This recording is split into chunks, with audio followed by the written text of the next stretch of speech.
အနာဂတ်ရဲ့ဖုန်းခေါ်တန်း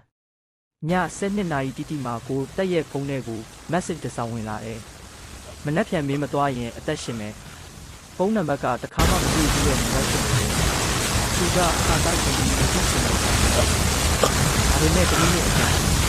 နောက်ထပ် message တစ်ပါတန်းစီမရှိနဲ့ကိုတက်ပြီးပေါ်သွား။ဘာလို့လဲဆိုတော့မနှက်ဖြန်ဒီအလုပ်ကိုကြည့်တော့ဘူး။အဲဒါကို booking လုပ်ထားပြီးတာ။ဒီနေ့ဒီ screenshot ပို့လိုက်တယ်။ဒီနေ့ဒီကစာပြန်မင်းကိုနောက်နေရမှာပါဒါပေမဲ့ည7:30မှာဖုန်းလာတယ်ဖုန်းနံပါတ်ကိုကြည့်လိုက်တော့ဖုန်းနံပါတ်ဖြစ်တယ်ဒီတဖုန်းကိုကြောက်ကြောက်နဲ့တိုင်လိုက်တယ်ဟဲလိုဒီလေခင်ဗျာတစ်ခါကအတန်ကအေးအေးလေးကျွန်တော်ကပြီးပါကိုတက်ရင်တုံသွားတယ်